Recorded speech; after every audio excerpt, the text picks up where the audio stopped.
Alors, notre troisième invité, c'est un de ceux que j'ai découvert en premier et que j'ai adoré. Il adore les chiffres, il adore les chats et il va nous apprendre à exprimer notre désaccord avec intelligence. Faites un tonnerre d'applaudissements pour Nathan.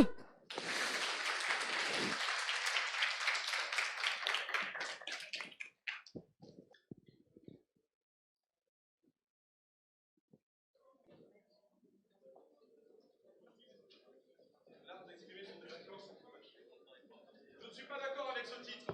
Petite merde. Ok. Je peux pas trop faire ça parce que j'ai un spectacle ce soir, mais il faut courir sinon. T'as pas parlé assez fort, tout le monde t'a pas entendu. Moi, je n'ai même pas parlé. Je sais que peut-être un peu cela. Alors clairement, tu vas avoir besoin de ma petite présentation. Alors en attendant qu'il y ait tout le monde qui s'installe, je ne sais pas si ça intéresse des gens, mais j'ai apporté des chocolats de Belgique. Est-ce qu'il y a des gens qui veulent un petit chocolat belge? Ouais. Vous voyez qu'il est de gauche. Vous voyez ça ou pas? Il partage comme ça.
Il est où Sam? Il est où Sam? Sam est parti? Pendant qu'il va chercher le micro, non, tu devrais en mettre un seul, tu en remets un seul, donc lui il commence à te compte normalement, et à un moment donné tu l'ouvres et tu es dans le PM. Ah ouais, vas-y remets-en un. Ouais mais je sais qu'ils vont peut-être... Non, attends. Ah, voilà.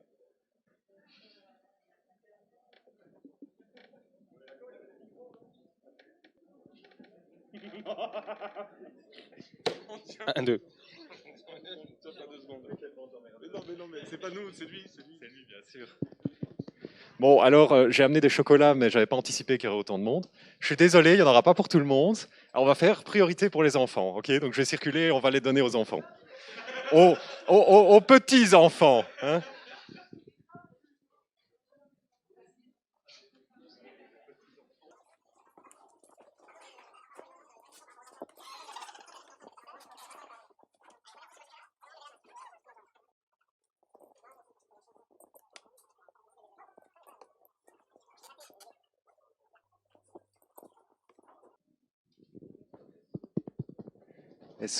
Est-ce que tous les petits enfants ont eu un chocolat?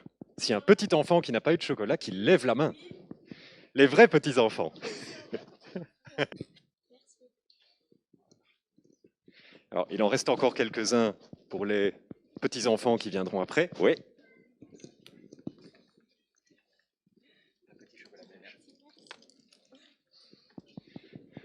Normalement, on dit quand même n'acceptez jamais de bonbons des inconnus. Hein. Je dis ça, je dis rien, mais il y a quand même pas mal de mauvais parents dans cette salle. Hein. Ça prouve que tu es connu. Si on est inconnu à l'échec, c'est plus un inconnu.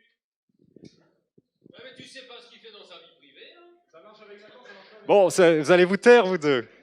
Vous devez les empêcher, hein, ils vont essayer de me ruiner mon truc. Pas du tout, on sautait. Alors, si tout le monde est installé, bon, on va pouvoir démarrer, je pense. Comment exprimer son désaccord sans traiter son interlocuteur de petite merde, même si parfois c'est extrêmement tentant. Alors, ce que je vais faire pour commencer, si on passe au slide suivant, c'est vous présenter toute une série de situations. Peut-être que certaines vous seront familières, peut-être que vous allez vous reconnaître dans certaines situations de personnes qui, elles discutent, elles s'échangent des choses, et ça se passe plus ou moins bien. Vous allez voir, il faut juste que le slide y bouge.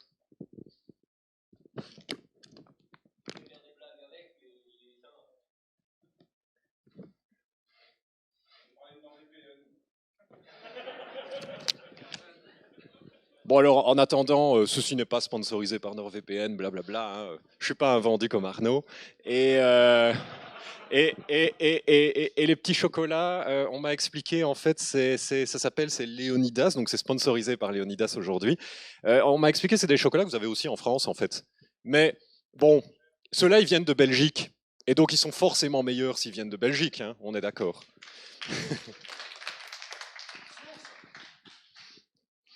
Voilà, et en attendant que les slides bougent, je sais pas, j'ai rien à vous dire, je suis un peu embêté, je suis un peu gêné. Il va se passer quelque chose. On va raconter des blagues. Ah, c'est peut-être moi qui dois faire quelque chose, en fait. Attention. Heureusement que tu es là pour sauver le truc. Oh, heureusement que tu étais là. Vous avez vu ça? Moi, je pensais que ça allait défiler derrière moi. C'est plus simple comme ça. Bon, donc, on a deux petits chats mignons à l'écran. Et alors, les deux petits chats mignons, bah, ils vont discuter d'un truc peut-être idiot, j'en sais rien. En tout cas, ils ont regardé une série à la TV qui s'appelle Game of Thrones. Je ne sais pas si vous avez entendu parler de celle-là. Et il y en a un des petits chats, il raconte ça. Il dit oui, comme entrevu, depuis la fin de la saison 3, la série se dissocie de plus en plus des livres, blablabla. Cependant, il est difficile d'ignorer un très grand nombre de séquences et de scènes de remplissage qui ne font en aucun cas progresser les intrigues, blablabla. Bref, il n'a pas trop aimé la dernière saison de sa série favorite. C'est ça qu'il nous raconte en gros. Hein. Et l'autre petit chat qui est juste à droite, vous savez quoi? Il n'est pas vraiment d'accord, lui. Il n'est pas d'accord et il va sortir ça. Blablabla. En gros, ce qu'il dit, c'est que lui, il a trouvé que c'était sympa. Hein. Il dit, par exemple, la réalisation au niveau des plans larges, mais également des plans rapprochés, est incomparable. Même si on notera quelques petits défauts au niveau du scénario, les dernières saisons, il y a une erreur d'orthographe. La dernière saison reprend les fondamentaux, émouvoir les spectateurs. Donc lui, il a bien aimé la dernière saison de Game of Thrones. Bon, ça c'est juste une situation parmi d'autres. Je vais vous en montrer une autre. Donc là, on a deux autres petits chats mignons, et eux aussi vont discuter. Et le premier, lui, il va nous parler d'acupuncture. Je ne sais pas si vous voyez, c'est quoi l'acupuncture? C'est le truc hein, où on met des aiguilles dans le bras. Et alors, il paraît que si on plante des aiguilles dans le bras ou dans différentes parties du corps, l'acupuncture, eh bien, ils disent que ça peut aider pour maigrir, pour déstresser. Ça dépend. Il y a plein d'histoires là-dessus. Et le petit chat qu'on voit là, ben lui, il n'y croit pas trop. Il pense que ça ne marche pas. Il nous dit même... Hein, que 23 000 publications scientifiques sur le sujet sont formelles, ça ne marche pas mieux qu'un traitement placebo. Alors c'est des grands mots pour simplement dire que lui, il a été lire ce que certains scientifiques ont écrit à propos de l'acupuncture et qu'apparemment il y a pas mal de scientifiques qui disent que l'acupuncture, mettre des aiguilles pour essayer de traiter divers problèmes, ça n'a pas l'air de marcher, quoi. Les scientifiques ils disent ça marche pas. Bon. Et le petit chat en face, le problème c'est que, ça se voit peut-être un peu à sa tête, il n'est pas tout à fait d'accord. Il n'est pas d'accord avec ce que raconte le premier chat. Et donc, il va répondre ça. Il va juste dire un joli ta gueule. Voilà. Bon. Je ne sais pas si c'est un exemple de conversation dans lequel vous vous reconnaissez. Hein. Peut-être que vous avez déjà eu des échanges de ce type-là. Voilà ce que ça donne. Il dit ta gueule, puis il se casse, et voilà, fin de la conversation. Bon. Alors, on a ensuite ici un autre exemple d'une personne qui n'est pas d'accord avec quelque chose qu'elle a vu sur Internet, un certain reportage, un certain documentaire qui s'appelle Hold Up, je ne sais pas si vous en avez entendu parler, c'est un documentaire à propos de la Covid, peu importe. Et donc, lui, ce monsieur-là, il n'était pas tout à fait d'accord avec ce documentaire qu'il a vu, et il a décidé de faire une vidéo pour réagir par rapport à ça. Alors, je ne sais pas si ça va marcher si je clique sur le suivant. Normalement, c'est une petite vidéo de 3 minutes qui va se lancer. Salut à tous, Ouais, tout ça le monde le marche. sait, la crise du Covid a été mal gérée, il y a eu plus de 50 000 morts, de confinement, des faillites en pagaille, du chômage de masse, des gens qui n'en peuvent plus. Le bilan de la France n'est pas une réussite pour beaucoup, et dans le documentaire Hold Up qui a beaucoup tourné ces dernières semaines, le modèle à suivre c'est la Suède. Si on suit Hold Up, les Suédois c'est les champions, ils se sont pas confinés, ils ont continué à vivre normalement, sans masque, ils se sont pas affolés, et ils ont pas cassé leur tissu économique. D'une certaine manière, pour moi, la Suède a décidé autour de la mi-mars de ne pas intervenir. Et vous savez quoi? J'ai beaucoup d'amis en Suède. J'étais nerveux, mais vous savez, il est devenu assez clair début avril qu'ils avaient pris la bonne décision. Un ancien prix Nobel nous dit que c'est merveilleux et la voix off enfonce le clou. 111 morts contre 1438, ça a l'air plié. Quant à la Suède, qui n'a pas confiné, Les chiffres parlent d'eux-mêmes.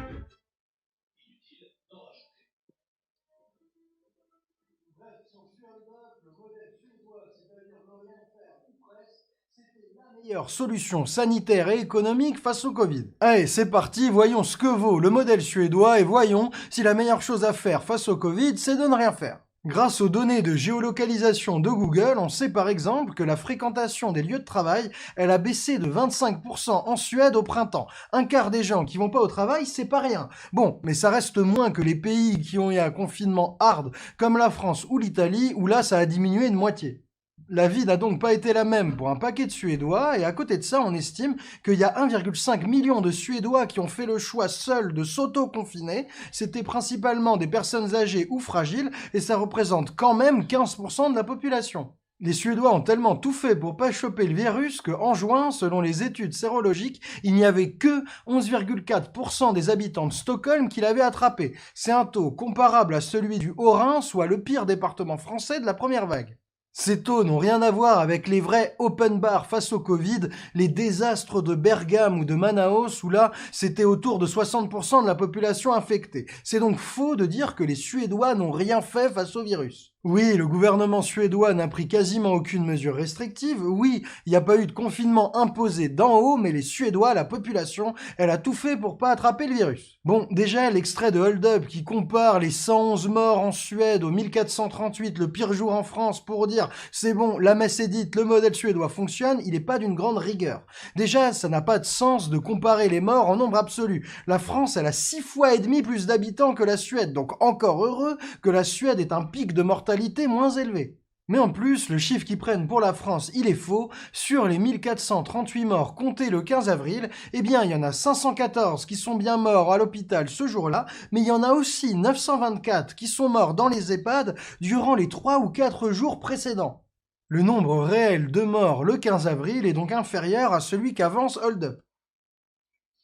Bon, en somme, si jamais, je ne sais pas si le son était suffisamment fort, si on arrivait bien, oui, vous avez bien pu entendre, mais en somme, donc, ce qu'il raconte, c'est qu'il y a ce documentaire Hold Up qui dit, ben voilà, en Suède, on n'a pas confiné les gens, en tout cas à l'époque, parce qu'entre-temps, je crois que ça a quand même changé, mais en tout cas à l'époque de tout ça, il disait, en Suède, on n'a pas confiné les gens.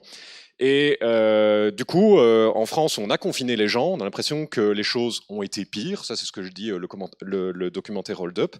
Et donc lui, ce type, il n'est pas d'accord. Il n'est pas d'accord et il a voulu le faire savoir à sa manière. Et donc il a fait toute une vidéo dont je viens de vous montrer seulement un petit extrait. Et vous avez vu la manière avec laquelle il a exprimé son désaccord. On est loin du petit chat qu'on avait vu juste avant qui a juste dit ta gueule et qui s'est barré pour dire je suis pas d'accord. Lui, il a sorti des chiffres, des statistiques, il a commencé à faire toute une démonstration. Bon, c'était autre chose, quoi. Moi, ce qui m'intéresse ici, c'est pas de savoir s'il a raison, en fait. C'est pas de savoir est-ce que c'est le documentaire Hold Up qui a raison, est-ce que c'est lui qui a raison. C'est pas vraiment ça qui m'intéresse là pour le moment. Moi, ce qui m'intéresse simplement, c'est de regarder un peu comment les gens y réagissent les uns aux autres, comment est-ce qu'ils discutent, comment est-ce qu'ils expriment leur désaccord. Et donc là, on vient de voir une manière comme une autre avec laquelle on peut exprimer son désaccord. Alors j'ai encore un autre exemple. Vous avez ici j'ai envie de dire petit chat mignon. Bon, je crois que ça passe pas tout à fait. On a un monsieur, ok, on a un monsieur qui a écrit un livre.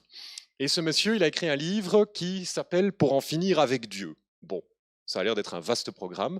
Dans le livre, il dit notamment ça. Il dit dans le livre, quand une personne souffre de délire, on appelle ça de la folie. Quand un grand nombre de personnes souffrent de délire, on appelle ça une religion. Alors pourriez-vous dire, ouh, c'est quand même très... Bon, on peut ne pas être d'accord avec lui. D'accord ? Donc moi, je ne cherche pas ici à savoir est-ce qu'il a raison, est-ce qu'il a tort. Là. Le fait est qu'on peut ne pas être d'accord avec lui. Et ça a été le cas notamment de ce monsieur, qui, si je me souviens bien, est un philosophe américain. Lui, il n'était pas d'accord, et donc il a décidé de répondre à ce livre, ceci. Il nous dit, ce que tu nous dis vraiment dans ton ouvrage, dans ton livre, c'est qu'il n'y a probablement aucun créateur surnaturel. Un tel créateur serait incroyablement complexe, et plus quelque chose est complexe, moins probable est cette chose. Cependant, les théologiens affirment que Dieu n'a rien de complexe et est une entité très simple. En outre, et selon toi, quelque chose est complexe si ses éléments constitutifs sont arrangés d'une façon que le hasard peine à produire. Mais Dieu est un esprit. Il n'a rien de matériel, il n'a pas d'éléments constitutifs. Ce que tu nommes complexe dans ton livre ne s'applique tout simplement pas à Dieu. Donc là, une autre manière avec laquelle ce monsieur a exprimé son désaccord. Bon. Encore un exemple de nouveau avec des petits chats, parce que je trouve que c'est plus mignon, ça passe mieux quand c'est des petits chats. On a ici un chat qui dit toi, Biscotte, qui prétend que l'homéopathie, ça marche pas mieux qu'un placebo, donc en gros, que l'homéopathie, c'est un traitement médical, et il dit toi, Biscotte, qui prétend que ça marche pas, vas-y, explique-moi pourquoi en fait ça marche sur les bébés. Et Biscotte, elle réagit comme ça. Elle dit ben, ose encore une fois faire une réflexion du genre et je viendrai avec quelques amis chez toi. Je sais où tu habites. Aussi une manière d'exprimer son désaccord, une petite menace bien sentie, c'est une manière comme une autre de le faire. Bon. Ici, vous avez l'exemple d'une personne, bon, on voit juste la poitrine, ok, c'est super mal coupé, etc., c'est pas voulu, c'est pas important. Le fait est que cette personne dont on voit juste la poitrine nous dit « J'ai décidé de ne pas avoir d'enfants pour préserver le futur de notre planète ». Ce choix, elle l'a fait il y a 25 ans. Aujourd'hui, face aux crises environnementales, elle est plus que jamais convaincue d'avoir pris la bonne décision. Bon, ok, très bien. Il y a un internaute, il n'est pas d'accord. Et donc, il balance ça juste en dessous. L'internaute, il dit « C'est pas du tout pour décrédibiliser ce qu'elle dit, hein, mais j'ai juste été interpellé par le fait qu'elle soit une ancienne pilote automobile. » Bon, ok. Une manière comme une autre d'exprimer son désaccord par rapport à ça. Alors, si vous demandez où est-ce que je veux en venir avec tout ça, je vous ai montré plein d'exemples de discussions entre des petits chats, etc., différentes manières avec lesquelles les gens ont exprimé leur désaccord. Vous demandez peut-être où est-ce que je veux en venir avec tout ça, mais avant de vous dire avec quoi je veux en venir, il faut qu'on se mette d'accord sur un truc super chiant, il faut qu'on se mette d'accord sur 2-3 mots de vocabulaire, histoire d'être sûr qu'on va bien se comprendre dans ce que je vais dire ensuite. Donc, juste quelques mots de vocabulaire. Moi, quand je vais dire maintenant réfuter quelque chose, j'entends démontrer que cette chose est fausse.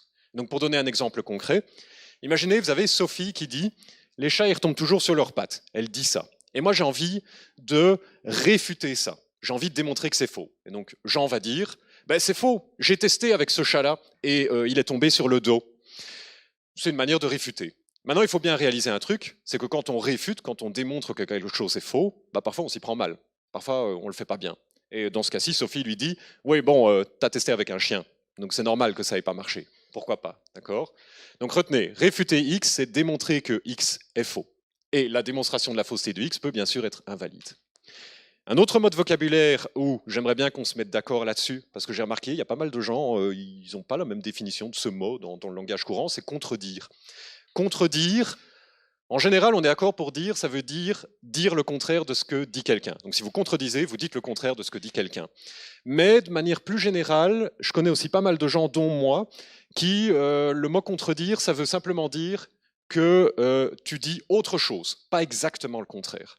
Et donc si vous voulez un exemple concret, hein, c'est toujours mieux avec un exemple, imaginez, il y a Sophie, elle dit « le meilleur chocolat, c'est le chocolat au lait ». Et vous voulez contredire Sophie.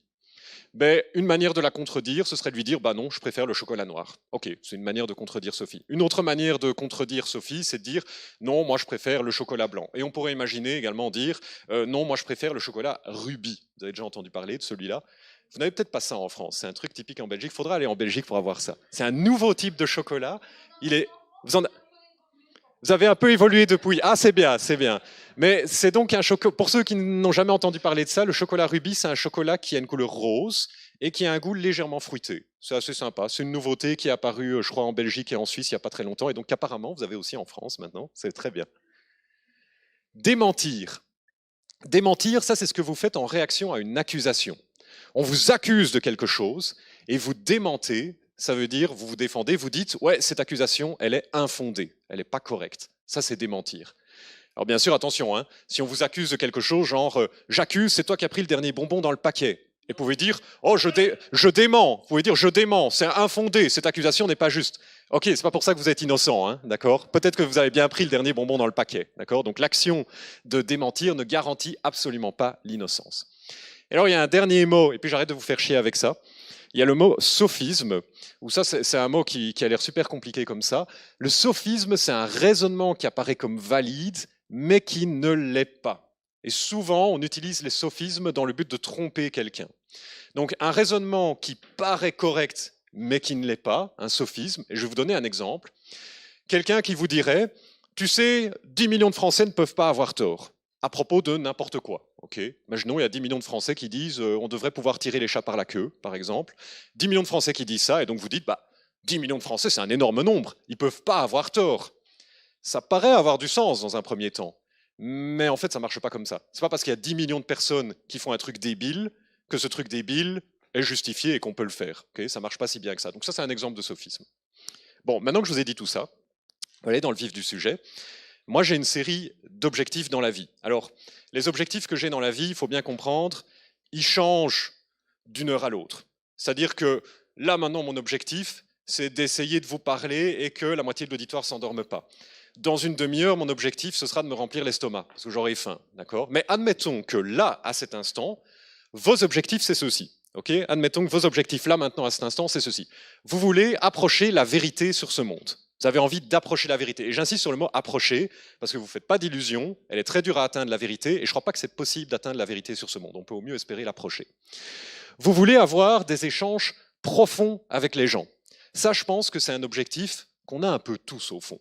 On a envie d'avoir des échanges profonds avec les gens. On n'a pas envie de discuter avec les gens de trucs idiots, superficiels, de toujours gratter la surface des choses et de ne pas oser aller vraiment en profondeur dans les choses. On veut privilégier les discussions de fond avec les gens. Mais ce qui est marrant, c'est que c'est un objectif qu'on a peut-être tous, mais que paradoxalement, on est pour la plupart vraiment nuls à atteindre. Mais bon, ça c'est un autre sujet. Et puis j'ai aussi un objectif que j'ai envie d'être gentil avec les gens. Et j'aimerais bien que les gens soient gentils avec moi aussi. Mais ça, c'est pas dans mon contrôle. Si les gens ils sont méchants avec moi, je ne sais pas forcément y faire grand-chose. Mais en tout cas, je veux être gentil avec les gens.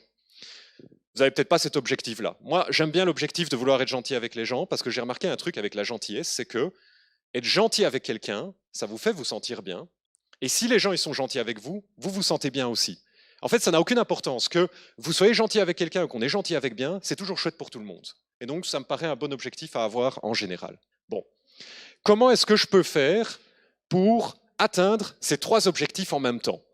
Eh bien, il y a un monsieur qui s'appelle Paul Graham, un Américain. Bon, c'est pas très important de qui c'est, on s'en fiche, mais un monsieur, il a développé un outil que j'ai trouvé était très pertinent pour essayer d'atteindre ces trois objectifs que je viens de vous montrer ici. Cet outil, à la base, il l'a présenté sous forme d'une pyramide que moi j'ai réorganisée sous forme d'une cible et que j'appelle la cible de Graham, en bon François. Et cette cible, elle nous propose, quand vous êtes en désaccord avec quelqu'un, elle vous propose d'essayer d'exprimer votre désaccord de la manière centrale qui est représentée au centre de la cible et d'essayer d'exprimer votre désaccord d'une manière qui est le plus possible différente de ce qu'on a vers l'extérieur de la cible. Alors je vous présente ça comme ça d'un coup, ça fait beaucoup d'informations. Ne vous inquiétez pas, on va parcourir le centre de la cible et les anneaux au fur et à mesure. L'idée, c'est que si vous voulez avoir des échanges profonds avec les gens, que vous voulez être gentil avec les gens, que vous voulez approcher la vérité sur ce monde, cette cible pourrait nous aider à y arriver, et elle propose d'essayer toujours de faire ça quand vous n'êtes pas d'accord. Si vous n'êtes pas d'accord avec quelqu'un, essayez d'identifier et de réfuter la thèse principale de cette personne. Alors, un exemple vaut toujours mieux qu'un non-discours. La thèse principale de monsieur semble être X. Donc vous allez essayer d'identifier, quand je dis la thèse principale de monsieur, c'est-à-dire la personne a dit un truc, vous essayez de bien comprendre d'abord ce qu'elle a dit. Vous essayez de bien identifier ce que la personne elle a dit. Et vous n'hésitez pas d'ailleurs à la citer même. Le monsieur là, il a dit que les chats ils sont tous méchants, et donc vous le citez, il a dit, ce monsieur il a dit, tous les chats sont méchants. Et je ne suis pas d'accord. Et puis ensuite, vous allez essayer de réfuter. Vous allez essayer de démontrer que ce que le monsieur il a dit est faux. Vous allez dire, la thèse de monsieur est selon moi fausse, pour les raisons suivantes. Et puis vous exprimez vos raisons. Ça, si vous le faites de cette manière-là, vous allez avoir des discussions profondes avec la personne. Vous allez pouvoir vraiment discuter de ce qui nous intéresse. Vous allez vraiment pouvoir avancer sur cette problématique et savoir est-ce que tous les chats sont vraiment méchants, oui ou non, par exemple. Okay. Mais le problème, bien sûr, c'est que quand on fait un truc comme ça, ça prend du temps, c'est compliqué, c'est fatigant. Et donc parfois, on a un peu la flemme d'à chaque fois, quand quelqu'un nous dit quelque chose, d'essayer d'abord de bien comprendre ce qu'il a dit, de bien identifier ce qu'il a dit, puis ensuite de faire une démonstration que c'est faux. C'est épuisant, quoi. On n'a pas forcément envie de faire ça tout le temps. Alors si c'est le cas et que vous avez un peu la flemme, vous pouvez toujours essayer de taper un peu plus loin, un peu sur le côté du centre. C'est pas très grave si vous faites ça de temps en temps, vous n'êtes pas obligé de taper à chaque fois en plein dans le mille pour pouvoir avancer. Okay. Et je me demande si j'ai pas un exemple en fait du mille.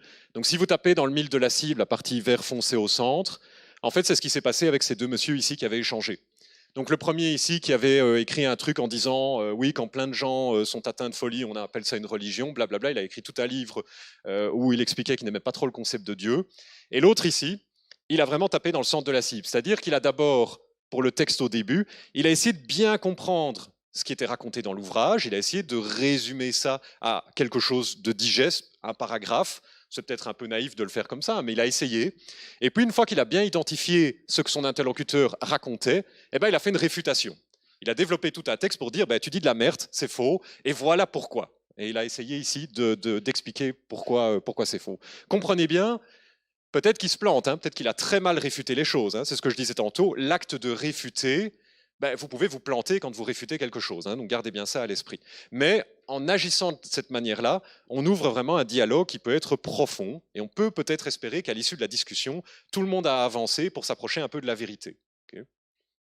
Alors, si vous n'avez pas envie de faire ça, parce que vous êtes un peu flemmard, vous pouvez tenter de faire un truc un peu plus simple, qui est juste, votre interlocuteur, il raconte quelque chose, et dans tout ce qu'il a raconté, vous allez juste prendre un morceau de ce qu'il a raconté, et juste réfuter ça. Donc, vous n'allez pas prendre l'ensemble de ce qu'il a raconté, et essayer de réfuter l'ensemble de ce qu'il a raconté, vous allez viser un peu moins ambitieux, vous allez juste prendre un petit morceau de ce que la personne a raconté, et vous allez réfuter ça. Donc ça donnerait quelque chose du type monsieur a dit, je cite, et vous citez un truc que monsieur a dit. Ceci est toutefois faux car, et vous expliquez pourquoi vous pensez que c'est faux. Et en fait, ce monsieur ici qui critiquait le documentaire Hold Up, c'est exactement ce qu'il a fait. Le documentaire Hold Up, c'est un truc énorme, c'est un documentaire qui dure genre, je sais pas, 2 heures, un truc dans ce goût-là, c'est vraiment gigantesque. Et donc, imaginez prendre combien ? C'est encore pire que ce que je pensais, 3h36. Et donc vous imaginez bien que quelqu'un qui doit prendre les 3h36 et aller réfuter les 3h36 du documentaire, waouh, je sais pas, il a le temps, quoi. Il a le temps et probablement qu'il y aura du retard dans la livraison de sa réponse, quoi. Donc,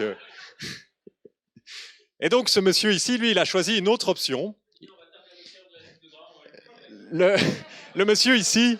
Oh, taisez-vous. Le monsieur ici, il a pris une autre option. Il s'est dit, je vais prendre un petit morceau du documentaire et je vais juste réfuter ça. Et le petit morceau qu'il a pris, c'était l'histoire avec la Suède, que les Suédois, ils n'ont pas confiné, et ça s'est bien passé pour les Suédois quand même, tandis que les Français ont confiné, et ça s'est mal passé. Donc, il s'est dit, je vais prendre ça et je vais réfuter ça. Et donc, l'entièreté de l'extrait vidéo que je vous ai montré se décompose ainsi. Durant la première partie de la vidéo que je vous avais montrée, il y avait juste une mise en contexte, donc pour un peu nous expliquer c'est quoi l'histoire. Puis ensuite, tout un morceau de la vidéo, c'était juste l'identification d'une des affirmations du film. Donc il nous explique exactement l'histoire avec la Suède. Là, on identifie un morceau du film, on cite si possible des passages du film, c'est ce qu'il a fait, il nous a montré quelques passages du documentaire. Et puis ensuite, toute la suite, c'était la réfutation. Il a tenté de réfuter le truc. Donc pourquoi pas, c'est une manière également assez intéressante de procéder. Maintenant, il faut bien réaliser que si vous faites ça, que vous prenez un morceau de ce que quelqu'un vous raconte et que vous tentez de réfuter ça, c'est très bien si vous le faites, mais ce n'est pas pour ça que l'ensemble de ce que la personne a raconté a été réfuté. Il y a beaucoup de gens qui font ce raccourci, ils se disent « j'ai pris un morceau de ce que tu as dit, j'ai montré que c'est faux, donc tout ce que tu as dit est faux ». Oh là là, attention, c'est pas si simple, ça marche pas comme ça. On peut être, moi j'aime bien le représenter comme ça, on peut être dans une situation comme ça, où en fait vous avez retiré un des morceaux de bois de l'édifice, mais l'édifice il tient encore debout après, quoi. Donc méfiez-vous, c'est pas parce que vous réfutez une parole que tout ce que la personne a dit est fausse. D'ailleurs, dans le documentaire Hold Up, je peux bien imaginer qu'il y a sans doute 2-3 éléments qui sont vrais.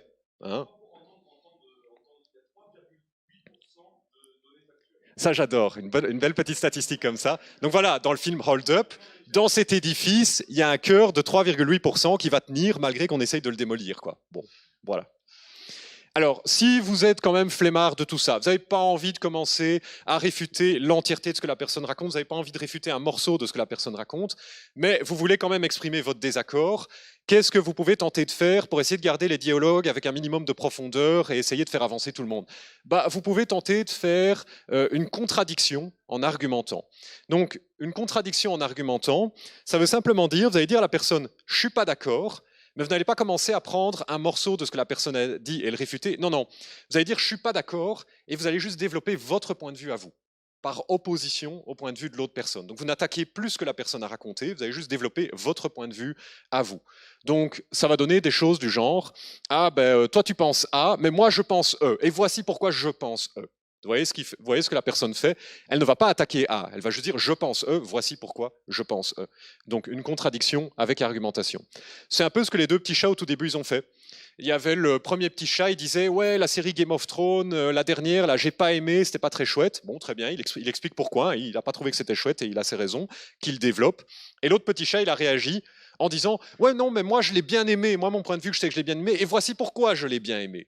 Donc on est dans une situation où chacun a développé son point de vue et a développé ses propres arguments, et ensuite voilà, arrive ce qui va arriver. C'est une manière comme une autre de faire. Alors après, si on peut contredire en argumentant, on peut aussi contredire sans argumenter. Ça, c'est un peu plus basique, mais ce n'est pas la pire des choses qu'on puisse faire, je pense. C'est simplement dire, voilà, je ne suis pas d'accord. Et vous ne développez pas. Vous marquez juste le coup, vous dites à la personne, elle a dit tout un bazar, et vous lui dites, ben, je ne suis pas d'accord. Et puis vous en allez. Bon.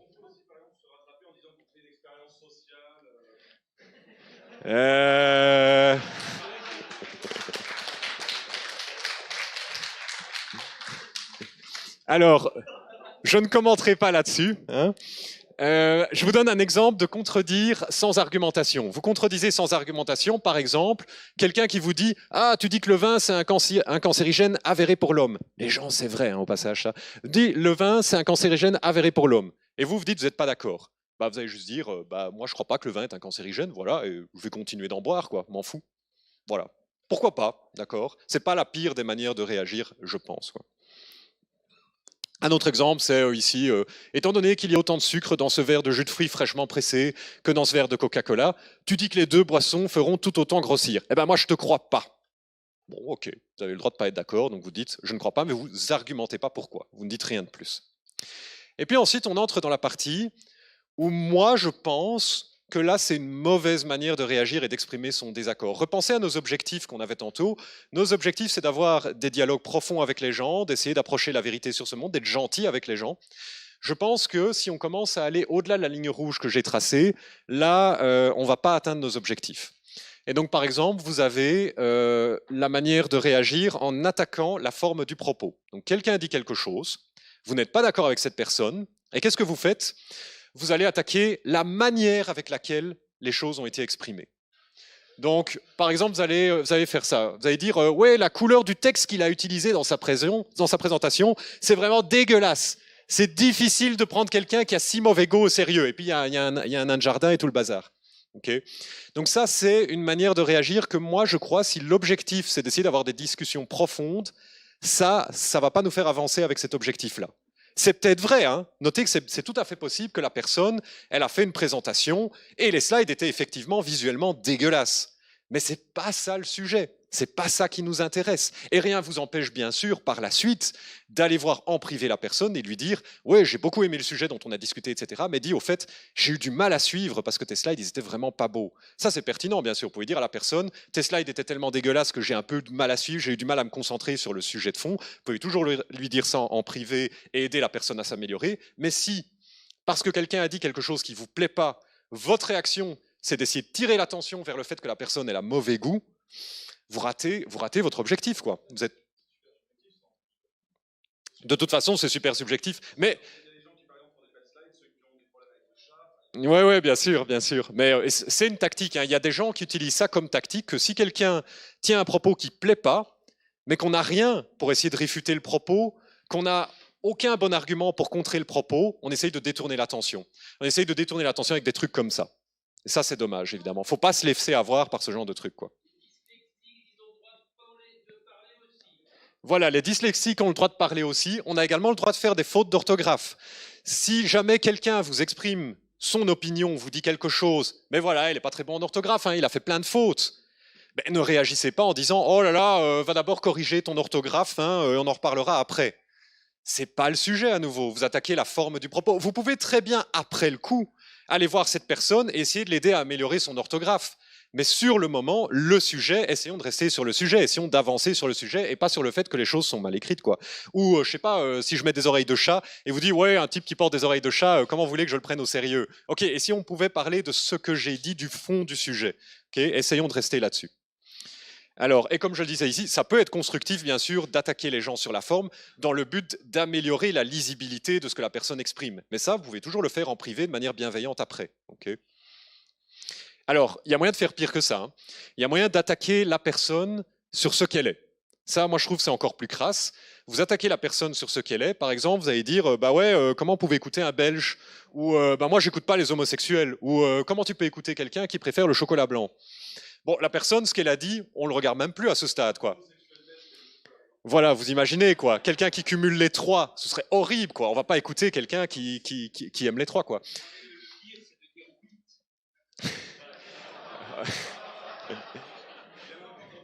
Bah, là, on en est sur la forme du propos, ok. Les gens qui me diraient 8.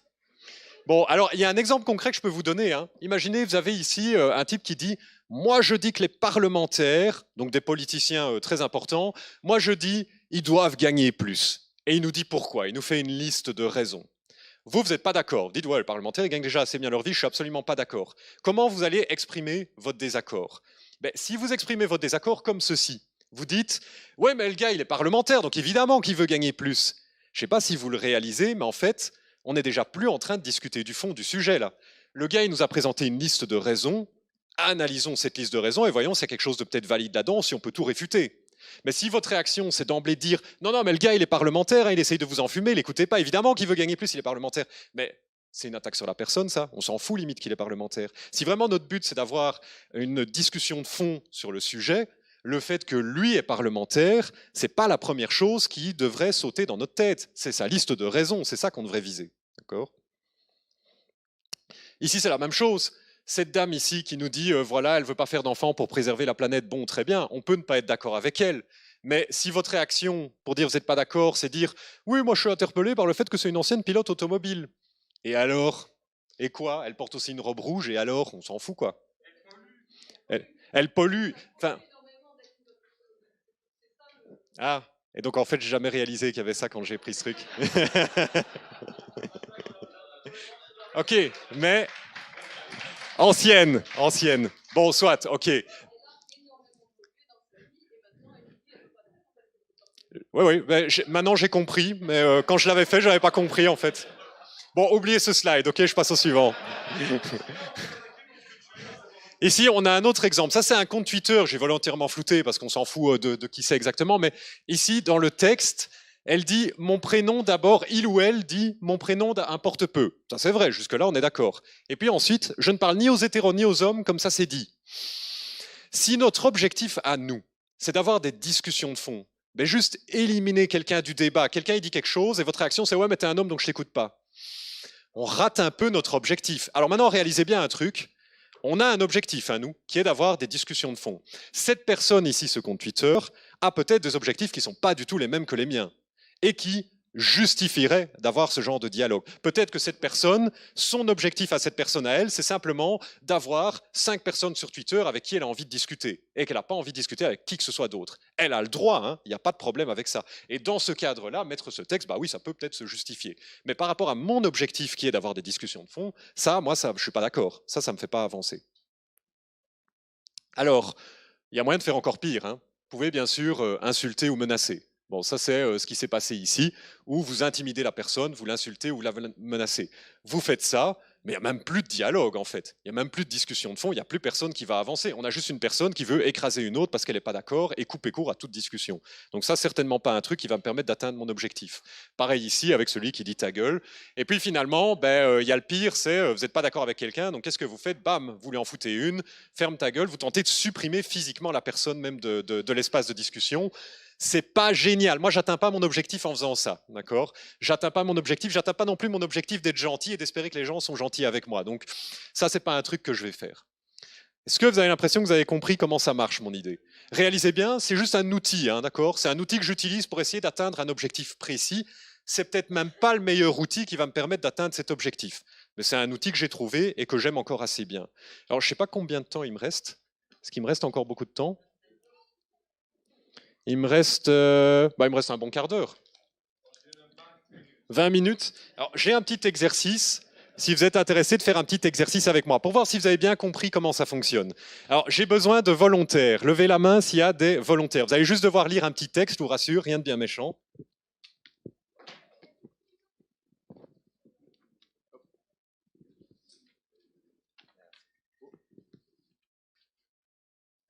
Des volontaires, ici. Ah, j'ai raté qu'il y en avait là. Non, je ne donne pas à Arnaud et à Clément. Ils vont foutre la merde. D'autres volontaires. Et je crois que je n'ai pas besoin d'autres volontaires. Je crois que c'est suffisant en fait. Attendez.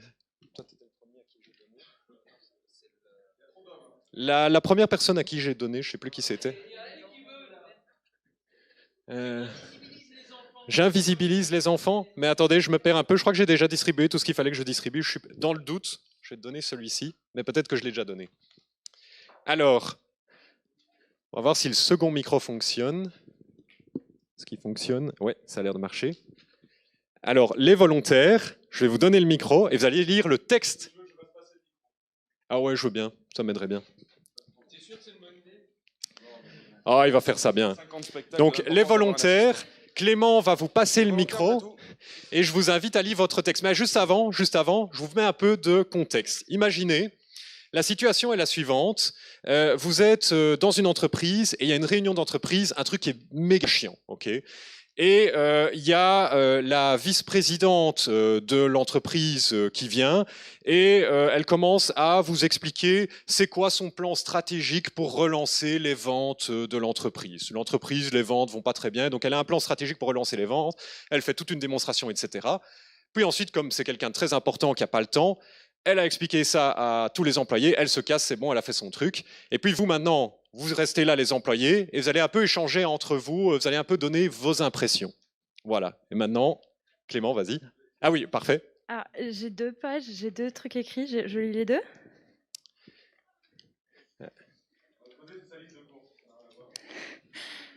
Ah, ça n'a pas été imprimé correctement. C'était censé être imprimé juste en recto par recto verso. Donc, en fait, c'est le bordel.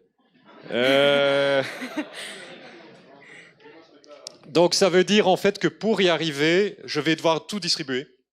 On va tout distribuer, parce que je l'avais imprimé en double. Je vais tout distribuer, et l'idée, c'est que ceux qui ont une feuille, vous lisez juste une des faces. Et si la face que vous vous apprêtez à lire a déjà été lue par quelqu'un, bah alors vous tournez, quoi. Ok ? Donc, si vous avez bien compris, lisez simplement une face de la feuille, sauf si quelqu'un l'a déjà lue. Ok ? Aussi bête que ça. Et toi, comme tu es la première, tu as le choix. Tu peux lire ce que tu veux. Dites, vous avez vu le film sur TF1 hier? La fin était tellement émouvante, j'y ai pensé toute la nuit. Ok, donc il y a la vice-présidente qui est venue, elle a présenté tout un plan stratégique et elle nous dit « Vous avez vu le film sur TF1 hier? J'étais super ému. » Ok. Réaction suivante. Mon fils a lancé son food truck hier, il va passer devant le bureau ce midi, il m'a promis 20% de réduction pour tout le monde si toute l'équipe venait le voir. Très bien, une autre réaction. Voilà. Personne suivante. La vice-présidente est aussi idiote que son plan. Réaction suivante. Elle a dit que les ventes sont faibles parce que nous n'adressons pas au bon public, mais c'est pas vrai, c'est juste que la compétition est devenue plus sévère. Très bien. Dernier rang. Dernier rang. Ça veut dire que parmi la vice-présidente, il y a des employés enfants aussi. Vivement que ce soit Il y a des employés enfants, il n'y a pas de loi pour protéger les enfants. Vas-y, vas-y. Que nous nous trompons de public ou pas n'est pas le souci. Le problème, c'est son plan. C'est qu'elle souhaite que nous utilisions les techniques qui, si elles marchent pour toucher les consommateurs dans les villes, ne marcheront pas pour les consommateurs ruraux que nous avons ici. Car les consommateurs ruraux s'informent via les médias différents et davantage traditionnels. Très bien. Belle réaction. Pour l'instant, par rapport au téléfilm sur TF1, pardon, mais c'est cet employé qui a dit le truc le plus pertinent. C'est un doublon. Ça, c'est un doublon. Et ensuite, d'autres volontaires. Parler de la vice-présidente. Ah, mais je vais commencer par vraiment, parce qu'apparemment la CGT des gosses c'est quand même. Moi, je dis c'est une erreur d'avoir une femme comme vice-présidente. Oh. Si jeune et déjà tellement lucide. Purée, que son ton était arrogant. Moi, je trouve... Moi, je trouve que son plan était très ambitieux et puis il était temps que quelqu'un propose quelque chose. Voilà. D'autres personnes. La stratégie de la vice-présidente ne va jamais marcher. Ah ouais, c'est un point d'exclamation, on va lui fabriquer un Oscar. Voilà, je pense qu'on les a tous eus normalement. Je pense qu'on les a tous eus. Alors, vous sentez sans doute vers quoi je veux en venir avec toute cette réaction. Nous, ce qu'on va maintenant essayer de faire, c'est toutes ces réactions qu'on a eues, on va essayer de voir où est-ce qu'elles se situent sur la cible en fait. Qu'est-ce que ça donne à ce niveau-là? Alors, la toute première réaction qu'on avait, tu sais vite nous la... Oui, en fait, Clément, t'es pas encore tiré d'affaire. La toute première réaction, elle va nous la relire. Et alors, il faut qu'on réfléchisse ensemble. Est-ce que ça va nous permettre d'atteindre nos objectifs comme réaction? Est-ce qu'on aurait pu faire mieux? Vas-y. Dites, vous avez vu le film sur TF1 hier? La fin était tellement émouvante, j'y ai pensé toute la nuit. Qu'est-ce que vous en pensez? Ça va où sur la cible, ça? Nulle part. En fait, elle ne parle pas du tout du sujet de la vice-présidente, donc ça ne se situe pas sur la cible, tout simplement, c'est hors sujet, quoi. Ouais. Il n'y a pas de souci, il n'y a pas de souci. Mais t'auras un chocolat à la fin. Oh. Vas-y, vas-y. Mon fils a lancé son food truck hier, il va passer devant le bureau ce midi. Il m'a promis 20% de réduction pour tout le monde si toute l'équipe venait le voir. Qu'est-ce que vous en pensez? Pareil, c'est hors sujet en fait. C'est très bien, il parle de son fils, etc. Mais ça n'a rien à voir avec ce qui nous intéresse ici. Moi j'ai très envie de réentendre la... Oui, alors on va réentendre. Moi, je dis c'est une erreur d'avoir une femme comme vice-présidente. Alors ça, selon vous, où est-ce qu'on est sur la cible? Est-ce qu'on a passé la ligne rouge pour commencer? Oui. On parle totalement pas de ce que la vice-présidente a expliqué. Peu importe ce que c'est, on l'a même pas entendu, mais peu importe, ok? Qu'est-ce que vous en pensez? On est sur une attaque sur la personne, sur la forme, une menace? Sur la personne. Donc on a identifié que la personne était une femme, et juste à cause de ça, on essaye d'évacuer ce qu'elle a dit pour ne pas en discuter. C'est dommage. Si moi, mon objectif, c'est d'avoir des discussions profondes avec les gens, j'avance pas avec ça, quoi. Alors, une autre réaction. Purée, que son ton était arrogant. Alors, purée, que son ton était arrogant, c'est peut-être bien vrai, hein. Peut-être que la vice-présidente avait un ton qui est méga arrogant. Mais à nouveau, si mon objectif, c'est d'avoir des discussions de fond, des discussions profondes, je suis pas sûr que ce soit pertinent de le relever. Ça se situe où sur la cible, vous pensez? On attaque la forme du propos. Et j'insiste sur le fait, c'est peut-être tout à fait vrai. Peut-être que le ton de la vice-présidente était arrogant. Et donc, vous pouvez toujours essayer de lui en toucher un mot après coup, de manière privée, avec bienveillance. Mais si vous le dites comme ça, ouvertement, publiquement, vous ne faites que détourner l'attention de tout le monde sur le fait que, ouais, en fait, on l'aime pas, la vice-présidente. Et en plus, vous avez vu comment ses talons, ils claquent sur le sol et elle porte une montre en or, etc. Ok, est-ce qu'on peut peut-être parler du sujet qui est, on veut relancer les ventes de l'entreprise? La stratégie de la vice-présidente ne va jamais marcher. Qu'est-ce que vous en pensez? C'est quoi comme manière d'exprimer son désaccord, ça, sur la cible? Faire du surplace. Voilà, on fait du surplace, on contredit sans argumenter. C'est pas la pire des réactions à avoir, mais c'est un peu faire du surplace quand même. Dites juste, je suis pas d'accord et voilà quoi. Bon. Moi, je trouve son plan très ambitieux et puis il était temps que quelqu'un dise quelque chose. Qu'est-ce que vous en pensez? Moi, je trouve son plan très ambitieux. Il était temps que quelqu'un fasse quelque chose. Ça va où sur la cible, ça? Ben, je dirais qu'on n'est pas dans la cible puisqu'elle est d'accord avec le plan. Voilà. Ici, on est dans une situation en fait où la personne, elle a dit, je suis d'accord avec la vice-présidente. C'est très chouette hein, d'être d'accord aussi. Mais du coup, comme moi, ma cible, c'est les manières d'exprimer son désaccord. Ben, en fait, ça va pas dessus. On pourrait imaginer faire une cible sur les différentes manières d'exprimer son accord avec quelqu'un. On pourrait imaginer faire un truc comme ça. Mais ça, c'est quelque chose qui m'intéresse moins personnellement parce que j'ai remarqué que c'est souvent dans le désaccord qu'on apprend des choses. Beaucoup moins dans l'accord. Viens à Marseille. Non, mais je continuerai de dire, j'ai le droit d'être belge, ce n'est pas un crime d'être belge. Alors ça, c'est où ça sur la cible, les enfants, par exemple? Alors, réaction suivante. Ouais, mais tu viens à Marseille, tu vas voir des fois, on dit la même chose, on est totalement d'accord, on n'arrive pas à s'entendre. La vice-présidente est aussi idiote que son plan. La vice-présidente est aussi idiote que son plan. Qu'est-ce que vous en pensez? C'est une insulte, quoi. C'est une insulte et à nouveau, on discute toujours pas du fond du sujet, quoi. Donc, c'est pas une bonne réaction à avoir. Moi, dans mon objectif, j'y arrive pas comme ça. Elle a dit que les ventes sont faibles parce que nous nous adressons pas au bon public, mais c'est pas vrai, c'est juste que la compétition est devenue plus sévère. Ah, qu'est-ce que vous en pensez? On sent qu'on est proche du centre. Hein. Alors, elle a bien été citée, puisqu'on a pris une parole de la vice-présidente et on cite la parole de la vice-présidente, et puis il y a une réfutation. On dit, bah, elle a dit ça, mais c'est faux. Donc, on est probablement dans la réfutation d'une parole. Parce qu'on peut imaginer que l'ensemble de ce que la vice-présidente a dit ne va pas se résumer juste à ça. Donc on est sans doute dans la simple réfutation d'une parole. C'est pas mal.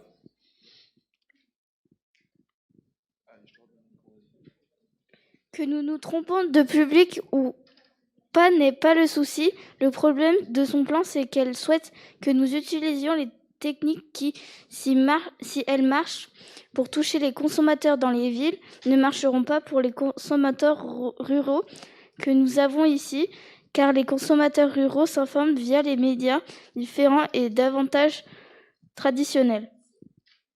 Alors, ça, c'est une réaction qui est longue. C'est la plus longue de toutes les réactions. Et en fait, c'est souvent un indicateur, quand vous avez une réaction comme ça qui est longue, qu'on est probablement dans le centre de la cible, en réalité. Parce que identifier la thèse principale de quelqu'un, réussir à bien comprendre tout ce que la personne a dit, essayer de résumer ça en un truc peut-être un petit peu plus court, et puis ensuite faire la réfutation.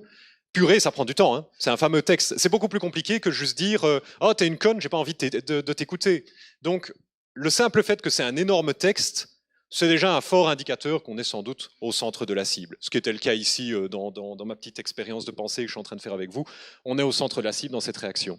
Moi, ce que j'aimerais quand même vous dire, c'est de vous méfier d'une chose, c'est de ne pas penser que l'utilisation de cet outil vous garantit que tout va bien se passer, que vous allez avoir des belles discussions de fond, que vous allez approcher la vérité en utilisant ça, parce que n'oubliez pas que c'est un outil et qu'il y a moyen d'abuser de l'outil également. Des gens à qui je présente cet outil et qui ensuite se disent comment est-ce que je peux faire pour avoir le gars utiliser quand même son outil et me mettre à lui faire croire n'importe quoi. Ben, c'est très simple, quand vous identifiez et réfutez la thèse centrale, il y a plein de trucs que vous pouvez faire mal à ce niveau-là en fait. Vous pouvez parfaitement prendre la thèse de la personne et en fait, vous ne l'avez pas identifiée, vous inventez une thèse alternative. Vous dites la personne elle a dit ça, même si c'est pas vrai. Vous dites, regardez, la personne, elle a développé toute cette thèse où elle dit « Oh, vous savez quoi, il faudrait mettre en prison tous les homosexuels. » Imaginez, vous commencez à dire ça. Mais la personne n'a jamais dit ça, c'est totalement un mensonge. Vous dites « Ouais, elle a dit, il faut mettre tous les homosexuels en prison. Moi, je crois que c'est faux, car... » Et vous réfutez le truc. Ok, vous avez tapé dans le centre de la cible, techniquement. Sauf que c'est un grand mensonge, puisque vous n'avez jamais identifié ni réfuté, vous n'avez jamais identifié la thèse de la personne. Il y a beaucoup de gens qui font ça, malheureusement. Donc il faut vraiment être méfiant avec ça. Soyons pas des gros bisounours naïfs quand on se met à utiliser ça.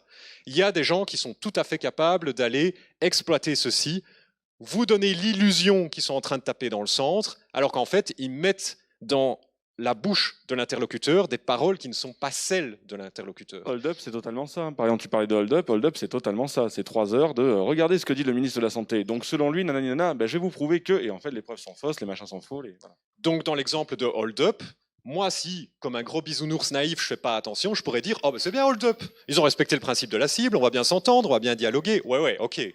Soyez pas naïf avec ça, d'accord? Ne vous laissez pas avoir par ceux qui mettent des mots dans la bouche de leur interlocuteur, qui sont des mots que l'interlocuteur n'a jamais tenus. Voilà, je vais vous laisser ici. Donc, je vous remercie pour votre attention. En conclusion, c'est le rasoir de Huttendale. C'est toute chose égale par ailleurs, il convient d'exprimer l'hypothèse énoncée la plus poliment.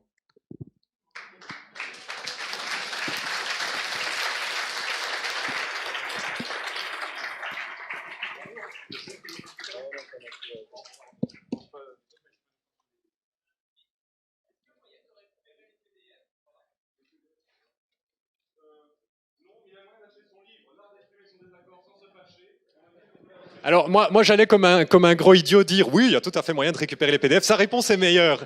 Donc il y a un livre qui s'appelle L'art d'exprimer son désaccord sans se fâcher que j'ai écrit. Vous tapez ça dans Google ou dans Amazon. Ah, regardez, il est là.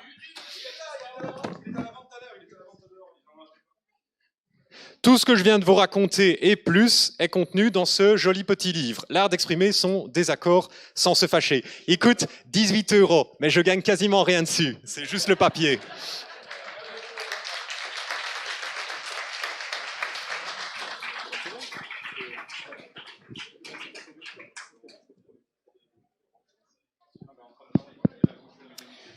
Merci Nathan. Voilà, c'est déjà fini. Enfin, pour moi. Parce que cet après-midi, ce sera Mathias qui présentera la suite du programme. Alors dehors, il y a 2 food trucks pour vous restaurer, histoire d'être en forme cet après-midi. Au revoir tout le monde!